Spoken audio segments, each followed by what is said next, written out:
Hello friends, welcome to this tutorial on Photopea. Photopea के इस tutorial में आप सभी का स्वागत है। आज के इस ट्यूटोरियल में हम एक बहुत ही महत्वपूर्ण विषय की चर्चा करेंगे और वो है मास्क्स। ये एक ऐसा टॉपिक है जिसे बहुत कम लोग जानते हैं और उससे भी कम लोग ठीक तरीके से इसका इस्तेमाल कर पाते हैं। तो मास्क्स क्या होते हैं, उन्हें कैसे इस्तेमाल किया जाता है, कौन सी परिस्थिति में किस मास्क को यूज़ किया जाना चाहिए, आज हम इस ट्यूटोरियल में इन सारी बातों के बारे में आपको जानकारी देंगे। तो चलिए शुरू करते हैं। सबसे पहला पॉइंट ये है कि मास्क्स होते क्या हैं। बहुत सिंपल, जैसे कि इंग्लिश में हम वर्ड यूज़ करते हैं मास्क। तो मास्क क्या करता है कि किसी एक इमेज के किसी एक सेक्शन को कवर अप करता है और किसी एक सेक्शन को एक्सपोज करता है या रिवील करता है। कंटेंट को रिवील करना या हाइड करना फोटो एडिटिंग का एक बहुत ही महत्वपूर्ण अंग है। अभी तक जितने ट्यूटोरियल्स हम लोग कर रहे थे उसमें हम जब कोई ऑब्जेक्ट को सिलेक्ट करते हैं तो हम बेसिकली उस ऑब्जेक्ट पर वर्क कर रहे हैं, यानी कि बाकी जो इमेज का पार्ट है जिसे हमने सिलेक्ट नहीं किया है उसे हम हाइड कर रहे हैं या उसे एक्सपोज नहीं कर रहे हैं। जब हम इमेज एडिटिंग करते हैं तो इसे दो तरीके से किया जा सकता है। एक होता है डिस्ट्रक्टिव अप्रोच और एक होता है नॉन डिस्ट्रक्टिव अप्रोच। जब हम कोई ब्रश टूल यूज़ करके इमेज पे डायरेक्टली पेंट करते हैं तो ये पिक्सल बेस्ड एडिटिंग होती है, जिससे कि डायरेक्ट इमेज मॉडिफाई होती है, इमेज के पिक्सल्स मॉडिफाई होते हैं और इसके लिए एडिटिंग करने के बाद जो ओरिजिनल इमेज है उसे रिकवर करना बहुत मुश्किल हो जाता है। फोटोपी के फ्री वर्जन में आपको 30 स्टेप्स तक रिकवर करने का ऑप्शन मिलता है हिस्ट्री पैनल से, लेकिन 30 स्टेप्स पीछे जाने से इन बिटवीन की जो एडिटिंग आपने की है वो भी लॉस्ट हो जाती है। मतलब कि जब आप डायरेक्ट इमेज को एडिट कर रहे हैं, उसके पिक्सल्स को मॉडिफाई कर रहे हैं, उसे कहते हैं डिस्ट्रक्टिव एडिटिंग। लेकिन जब आप उस इमेज के ऊपर एक लेयर बना करके या एक मास्क बना करके एडिटिंग करते हैं तो आप इमेज पर नहीं, लेकिन आप इमेज के ऊपर के एक सुपरफिशियल लेयर पर वर्क करते हैं, जिससे कि इफेक्ट दिखाई देता है और साथ ही साथ जो बैकग्राउंड इमेज है वो डिस्ट्रॉय भी नहीं होती है। और ये जो लेयर है जो आपने बनाई है ये आप एडिट भी कर सकते हैं। तो इस अप्रोच को कहा जाता है नॉन डिस्ट्रक्टिव एडिटिंग। तो किसी भी इमेज एडिटिंग प्रोजेक्ट में नॉन डिस्ट्रक्टिव एडिटिंग होने से आप उस इमेज के ऊपर आगे भी जाकर के काम कर सकते हैं सेव करने के बाद भी। तो मास्किंग हमें नॉन डिस्ट्रक्टिव एडिटिंग में मदद करता है। आप सिंपली इमेज के ऊपर अपने चॉइस के अनुसार सिलेक्शन करते हैं, एक मास्क बनाते हैं और उस मास्क पे आप वर्क करते हैं, लेकिन ऐसा दिखाई देगा कि आप ओरिजिनल इमेज पर काम कर रहे हैं। फोटोपी या फोटोशॉप जैसे टूल्स में मास्क दो प्रकार के होते हैं। एक होता है रेस्टर मास्क, जो कि ज़्यादा कॉमन है, जिसका दूसरा नाम लेयर मास्क भी है, और दूसरा होता है वेक्टर मास्क। तो जहाँ रेस्टर मास्क या लेयर मास्क में आप ऑब्जेक्ट को सिलेक्ट करते हैं पिक्सल बेस्ड टूल्स का इस्तेमाल करके, जैसे कि ब्रश, वहीं वेक्टर बेस्ड मास्क में आप सिलेक्शन करते हैं वेक्टर बेस्ड टूल्स का इस्तेमाल करके, जैसे कि पेन टूल या शेप टूल। जैसे अभी आपके सामने जो इमेज है, अगर हम इरेजर टूल यूज़ करके इसके किसी सेक्शन को डिलीट करते हैं, इरेज करते हैं, तो यहाँ पर आप हिस्ट्री में देख रहे हैं कि वो ऑब्जेक्ट इरेज हुआ है, एक एरिया इरेज हुआ है। लेकिन कुछ स्टेप्स के बाद आप इसको अंडू नहीं कर पाएंगे और ये जो डिलीटेड एरिया है इसको रिकवर नहीं कर पाएंगे। तो अभी हम यहाँ पर जा करके या ओपन पर जा करके इसको वापस जैसा ओरिजिनल था वैसे बना सकते हैं, लेकिन कई स्टेप्स के बाद इसको रिकवर करना बहुत मुश्किल हो जाता है। तो इसके लिए हम इस इमेज पर एडिटिंग करने के लिए मास्क का इस्तेमाल करेंगे। मास्क्स का कॉन्सेप्ट समझने के पहले हम आपको स्मार्ट ऑब्जेक्ट्स के बारे में कुछ बताएंगे। स्मार्ट ऑब्जेक्ट्स क्या होते हैं? जब आप कोई इमेज को फोटोपी में प्लेस करते हैं, यूज करते हैं, तो वो स्मार्ट ऑब्जेक्ट हो सकता है या रेस्टर इमेज हो सकती है। आपके स्क्रीन पर ये जो घोड़े की इमेज है ये रेस्टर इमेज है। अब मैं एक दूसरी इमेज इसमें ऐड कर रहा हूँ और वो एक स्मार्ट ऑब्जेक्ट होगी। जैसे कि आप यहाँ देख पा रहे हैं ये एक इमेज है जो एक नए लेयर पे है, ट्रांसपेरेंट बैकग्राउंड है। अब ये जो इमेज है इसके यहाँ पर एक छोटा सा स्क्वायर बॉक्स है, ये इंडिकेट करता है कि एक स्मार्ट ऑब्जेक्ट है। इस स्मार्ट ऑब्जेक्ट आपको एडिटिंग के लिए एक और अलग लेवल की फैसिलिटी देता है, जिसको अभी हम देखेंगे।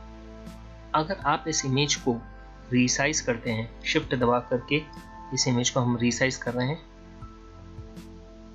काफ़ी छोटा, और इसको छोड़ देते हैं, और फिर से अगर आप इसको रीसाइज करके बड़ा करेंगे तो आपने देखा कि वो जो अपना जो रेजोल्यूशन था उसको ठीक तरीके से वापस रिप्रोड्यूस कर पाता है। वो इसके लिए क्योंकि ये एक स्मार्ट ऑब्जेक्ट है। अगर हम इसको रास्टर इमेज कन्वर्ट कर देते हैं, यानी कि pixel based image, right click rasterise, और अगर हम अब इसको रीसाइज करते हैं, छोटा बनाते हैं, काफी छोटा, चेंजेस अप्लाई कर देते हैं।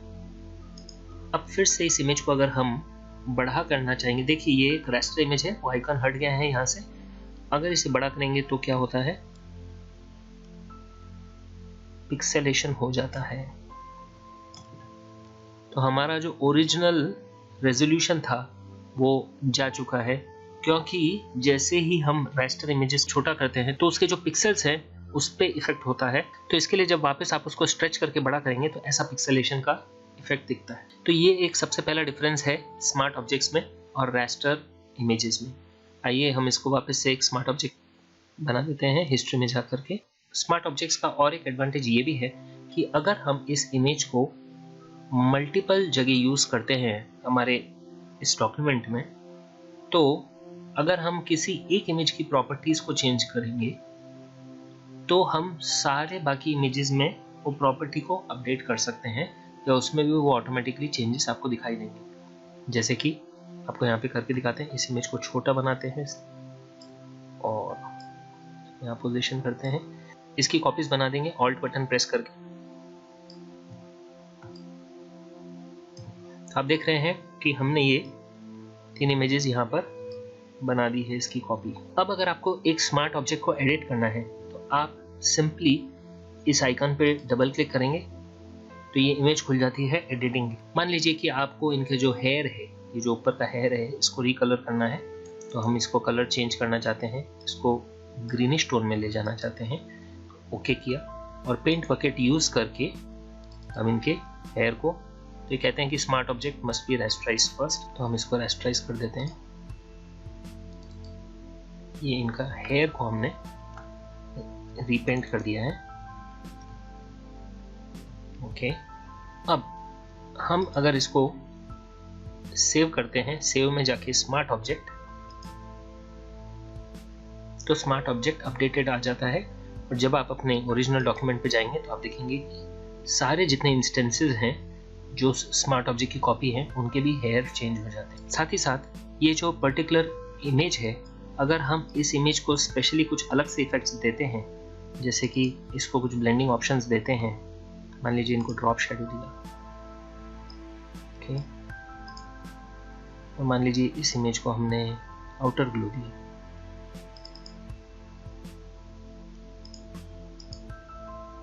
ओके, तो ये इमेजेस अपने जो इंडिविजुअल इफेक्ट्स हैं उनको मेंटेन करके रखते हैं। और अगर आप फिर से स्मार्ट ऑब्जेक्ट को एडिट करेंगे डबल क्लिक करके, इस बार मान लीजिए इनके जो हेयर है उसको हम पिंकिश कर देते हैं, पेंट बकेट में जाकर के,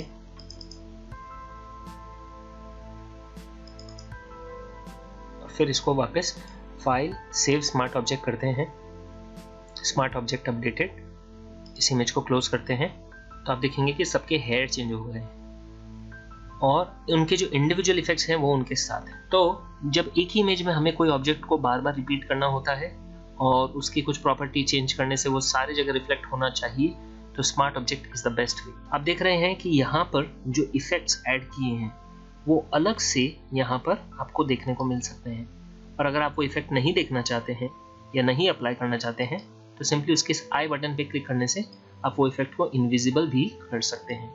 तो ये भी एक एडवांटेज है।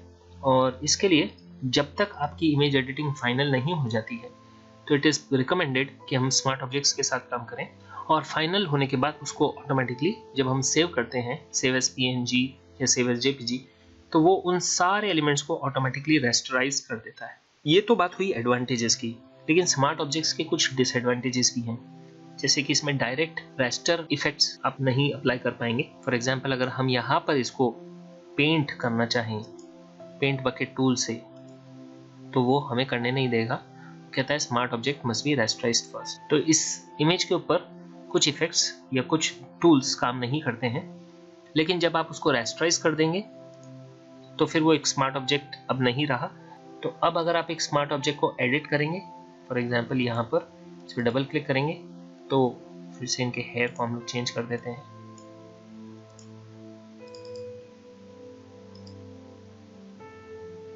फाइल, सेव स्मार्ट ऑब्जेक्ट, इसको क्लोज कर देते हैं। तो ये दोनों इमेजेस एडिट हो गई हैं, और ये इमेज एडिट नहीं हुई या अपडेट नहीं हुई क्योंकि एक रेस्टर इमेज है। तो इस तरीके से आपने देखा कि स्मार्ट ऑब्जेक्ट्स के साथ हम क्या क्या कर सकते हैं।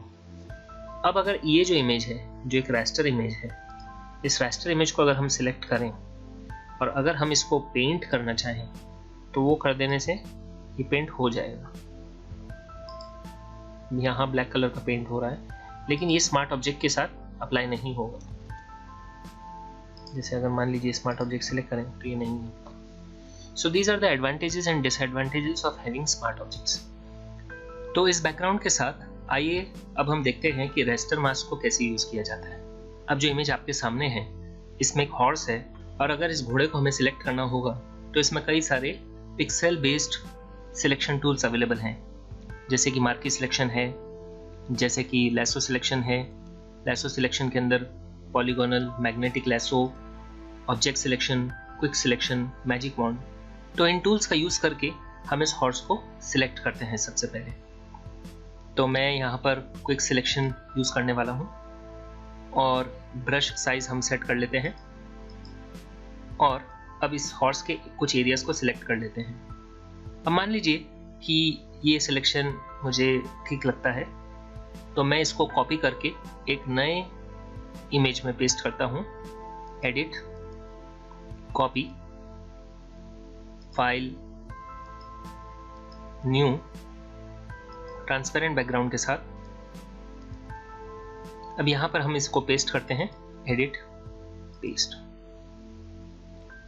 पेस्ट करने पर हमें पता चलता है कि यहाँ पर कुछ एरियाज जो हैं वो ठीक तरीके से सिलेक्ट नहीं हुए थे। यहाँ पर भी कुछ एरियाज ठीक तरीके से सिलेक्ट नहीं हुए थे। तो जब हम नॉर्मल सिलेक्शन टूल्स को यूज करते हैं तो ये प्रॉब्लम्स हो सकती है, लेकिन रेस्टर मास्क यूज करने से हम ऐसी कई प्रॉब्लम्स से छुटकारा प्राप्त कर सकते हैं। तो हम लोग इमेज पर वापस चलते हैं, और इस इमेज को हम एक रेस्टर मास्क अप्लाई कर देंगे।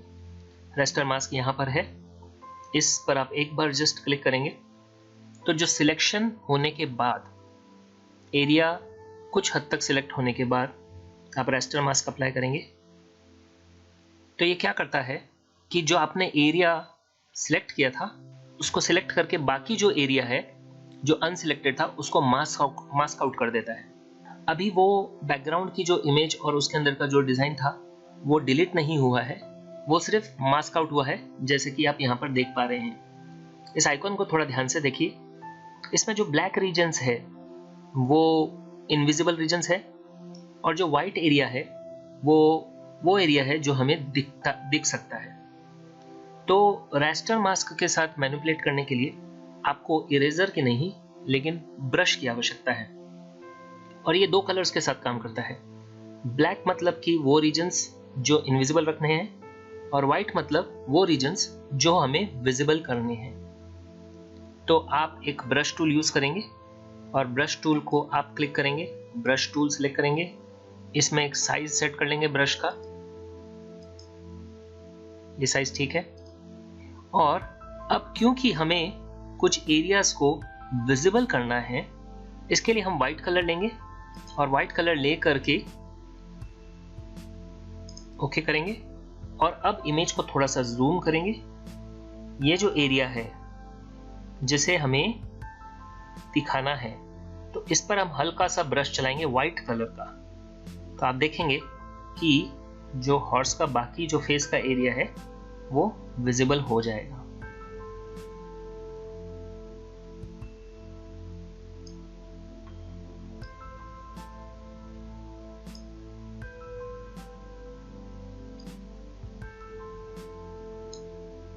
तो इस तरीके से ये जो रेस्टर मास्क होता है वो व्हाइट और ब्लैक कलर को यूज करता है एरियाज को हाइड करने के लिए और रिवील करने के लिए। अब हम यहाँ पे देख रहे हैं कि कुछ ज़्यादा सिलेक्शन हो गया है, तो इसको रिमूव करने के लिए हम क्या करेंगे, सिंपली ब्लैक कलर का ब्रश पेंट करेंगे। थोड़ा सा साइज इसको छोटा कर सकते हैं और इसको हल्के से हम यहाँ पर जब चलाएंगे तो बाकी एरियाज जो है वो हाइड हो जाएंगे। यहाँ हम डिलीट कुछ नहीं करते हैं, सिर्फ एरियाज को हाइड करते हैं या रिवील करते हैं।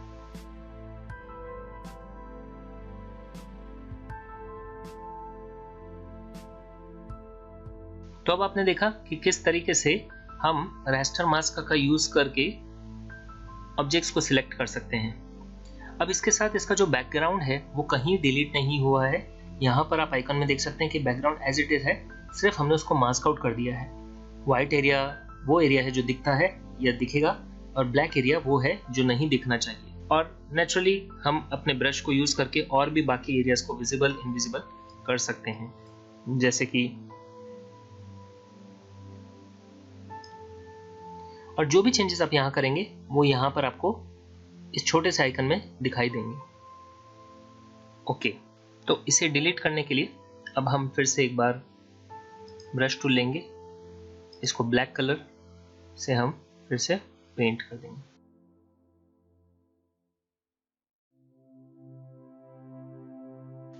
और ऐसे ही जब हम दो इमेजेस को ब्लेंड करते हैं ग्रेडियंट टूल से, जहां हमें एक इमेज को दूसरे इमेज पर ओवरले करना होता है, तो आपको ध्यान होगा कि हमने उसमें रेस्टर मास्क यूज किया था, और रेस्टर मास्क यूज करने के बाद हम ग्रेडियंट पे गए थे, और ग्रेडियंट में हमने ये ब्लैक एंड व्हाइट ग्रेडियंट को सिलेक्ट किया था।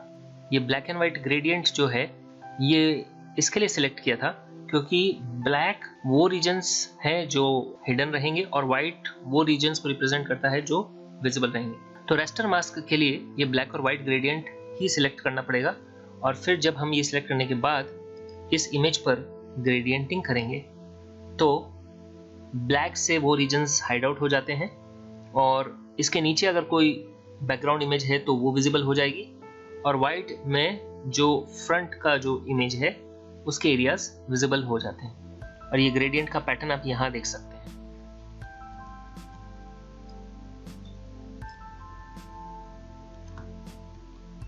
तो इस तरीके से ग्रेडियंटिंग भी रेस्टर मास्क के ऊपर आधारित है। तो रेस्टर मास्क का एडवांटेज ये है कि इसमें जो ओरिजिनल इमेज है उसकी कोई भी इंफॉर्मेशन कहीं पर भी इरेज नहीं होती है, डिलीट नहीं होती है। सिर्फ हम जो एरियाज को दिखाना चाहते हैं उसको मास्क आउट करते हैं और बाकी एरियाज जो है वो फिर रिवील हो जाते हैं। अब अगर हम यहाँ पर दूसरा कोई कलर इस्तेमाल करें ब्लैक और वाइट को छोड़ करके, तो कोई भी दूसरा कलर सिलेक्ट करने से वो एक ग्रेश टोन या ग्रेश शेड, सेमी ट्रांसपेरेंट जैसा शेड हमको देगा, जिसे हर कलर में कुछ ना कुछ ब्लैक और वाइट का पोर्शन होता है। उसी के कॉम्बिनेशन के अनुसार हमें यहाँ पर ट्रांसपेरेंसी मिलेगी। जैसे हम लोग ये ब्रश टूल यूज करके अब अगर यहाँ पर कुछ पेंटिंग करें और हमारे पास ये कलर हमने चूज किया है, तो ये ग्रे आउट होगा। ये पूरा ब्लैक नहीं होगा, पूरा वाइट नहीं होगा, ये हल्का सा ग्रे होगा, और वो ही कलर आपको यहाँ पर भी दिखाई देगा। तो इसको अंडू कर देते हैं। फाइल सेव करने के बाद भी इसकी इंफॉर्मेशन तो सेव्ड रहेगी, और जब हम फाइल को रीओपन करेंगे तो इसके मास्क की प्रॉपर्टीज को हम चेंज कर सकते हैं और इसमें बड़ा घटा सकते हैं। जैसे कि मान लीजिए हमको ये और थोड़ा सा इनविजिबल करना है, या हमको लगता है कि इसको थोड़ा रिवील करना है, तो एक बड़ा ब्रश लेकर के हम कुछ एरियाज को रिवील कर सकते हैं। तो इस तरीके से हम इन इमेजेस के साथ तो काम कर सकते हैं। अब अगर हमें इस इमेज को इसके मास्क के साथ अगर कॉपी करना है तो हम क्या करेंगे, इस इमेज को सिलेक्ट करेंगे, या आप कंट्रोल ए फिर प्रेस कर सकते हैं पूरे एरिया को सिलेक्ट करने के लिए after clicking on the background over here, और फिर कंट्रोल ए करके आपने पूरे रीजन को सिलेक्ट कर लिया है। अब ये सिलेक्टेड है, इसको फिर आप जाके कॉपी करेंगे, एडिट कॉपी, फाइल न्यू, और नई फाइल में जाके क्रिएट करेंगे और इसे पेस्ट कर देंगे। तो ये आपका बैकग्राउंड कॉपी हो गया है। और इसके मास्क को कॉपी करने के लिए क्या करेंगे, मास्क पे क्लिक करेंगे, कंट्रोल ए करेंगे ताकि वो मास्क का रीजन सिलेक्ट हो जाए, एडिट में जाएंगे, कॉपी में जाएंगे और उस इमेज में जाकर के कंट्रोल वी करेंगे, तो एक सेपरेट लेयर की तरह यहाँ पर पेस्ट हो गया। आप क्या कर सकते हैं, इस बैकग्राउंड इमेज के लिए एक मास्क, एक एम्प्टी मास्क क्रिएट करेंगे, जैसे कि यहाँ पर। अब इसमें कुछ भी मास्किंग हुई नहीं है क्योंकि हमने कोई भी ब्लैक और वाइट कलर्स को यूज नहीं किया है। इस मास्क को सिलेक्ट करके अब हम इस पे कंट्रोल वी करेंगे, तो ये मास्क जो हमने कॉपी किया था वो इस पे पेस्ट हो जाएगा। यानी कि अब हमारा जो बैकग्राउंड इमेज है उसके मास्क के साथ दूसरे फाइल में पेस्ट हो गया है। तो इस तरीके से आप रास्टर मास्क को यूज कर सकते हैं। और वेक्टर मास्क जो है वो भी ठीक ऐसा ही है, लेकिन उसमें सिलेक्शन के लिए हम लोग पेन टूल का यूज करते हैं, क्योंकि पेन टूल और शेप्स टूल, यहाँ पर पेन टूल है और यहाँ पर शेप्स टूल है, ये दोनों वेक्टर बेस्ड सिलेक्शन के टूल्स हैं। तो अगर हमें इसी इमेज में वेक्टर सिलेक्शन करना है, अब पेन टूल के साथ इस एरिया को सिलेक्ट करना थोड़ा सा डिफिकल्ट है, लेकिन अगर हमने सोचा है कि हमको पेन टूल से ही करना है तो जनरली हमको कोई सिंपल शेप लेना चाहिए जो पेन टूल से सिलेक्टेबल है। और ऐसे कॉम्प्लिकेटेड शेप्स के लिए, अनइवन शेप्स के लिए हम रास्टर मास्क के जो टूल्स हैं, जो पिक्सल बेस्ड टूल्स हैं, उनको यूज कर सकते हैं। लेकिन इनकेस अगर हम पेन टूल या शेप टूल यूज करना चाहते हैं तो हम एक वेक्टर मास्क क्रिएट कर सकेंगे। अभी हम इस रास्टर मास्क को यहाँ से ले जाकर के डिलीट करते हैं, तो हमारा रास्टर मास्क डिलीट हो गया है।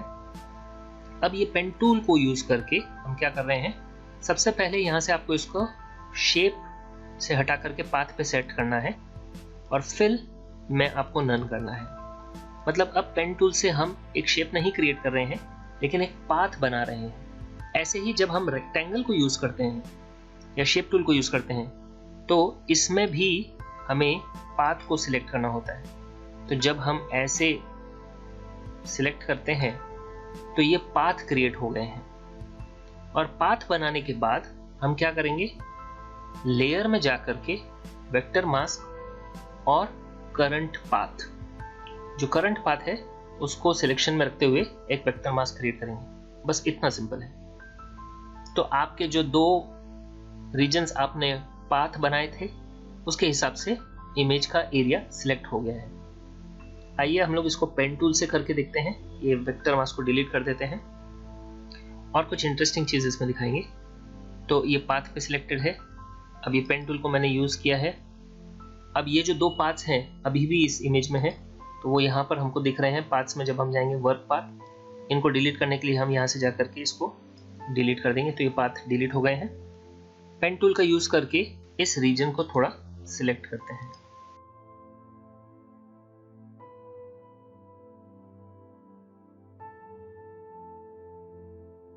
तो मैं एक रफ सिलेक्शन अभी यहाँ पे कर रहा हूँ और इसको हम बाद में फाइन ट्यून करेंगे।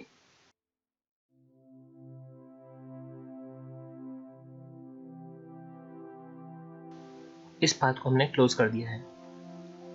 अब ये जो एरिया हमने सिलेक्ट किया है यहाँ पर भी हमको दिख रहा है, एक पाथ बन गया है। लेयर्स पे जाएंगे और इस पाथ को अब हम एक वेक्टर मास्क में कन्वर्ट करेंगे।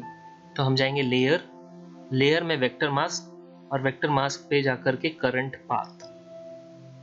तो ये आपका जो सिलेक्टेड एरिया है अब वो एक मास्क बन गया है।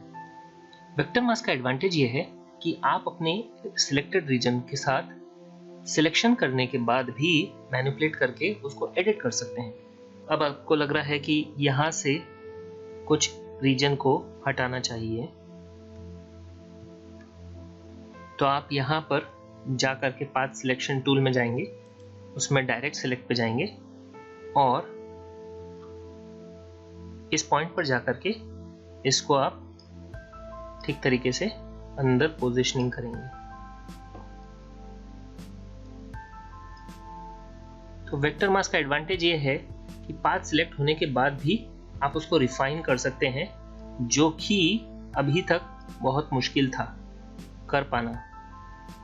अगर आपको यहाँ एडिशनल पॉइंट चाहिए, पेन टूल यूज करके आप यहाँ पर क्लिक कर देंगे एक बार, तो एक नया पॉइंट बन जाता है और फिर आप वापस डायरेक्ट सिलेक्ट में आएंगे और अब इस पॉइंट को रिपोजिशनिंग करेंगे।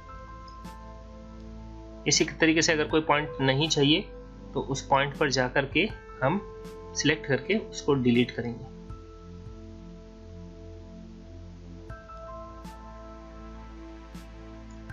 मान लीजिए ये पॉइंट हमें थोड़ा सा राउंडेड चाहिए, तो इस पॉइंट पर जाकर के हम ये कॉर्नर रेडियस पे क्लिक करेंगे। जो रेडियस है हम सेट करेंगे, अभी यहाँ पे बाय डिफॉल्ट 5 रेडियस है, ओके करेंगे। थोड़ा सा यहाँ आएंगे इस रीजन में, इसको थोड़ा सा जूम करेंगे और आप देखेंगे कि यहाँ पर एक राउंडेड रेडियस दिखाई दे रहा है। तो इसको हम थोड़ा सा मैनिपुलेट कर सकते हैं।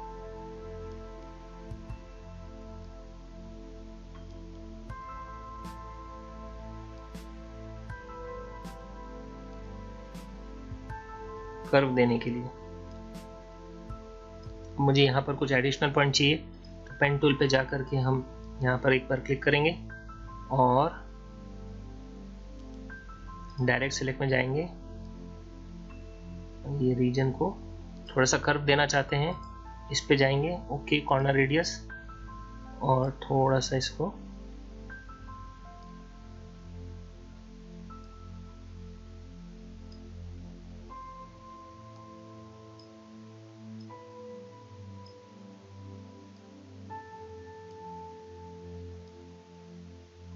तो इस तरीके से आप ये वेक्टर मास्क का इस्तेमाल करके एक अच्छा सा सिलेक्शन बना सकते हैं।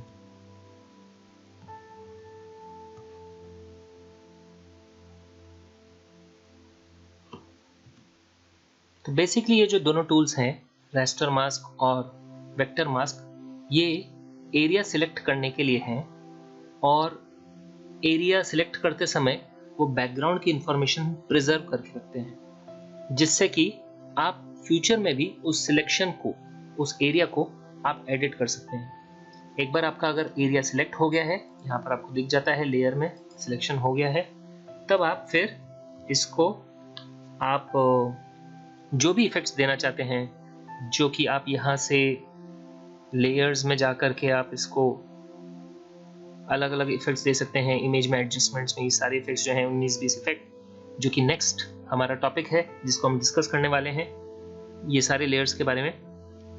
तो इन इफेक्ट्स को दे करके आप वो सिलेक्टेड एरिया को हाईलाइट कर सकते हैं, उसको ग्लो कर सकते हैं, सैचुरेट कर सकते हैं, जो भी आपको करना है वो आप यहाँ पर कर सकते हैं। So that is the advantage of having raster mask and vector mask.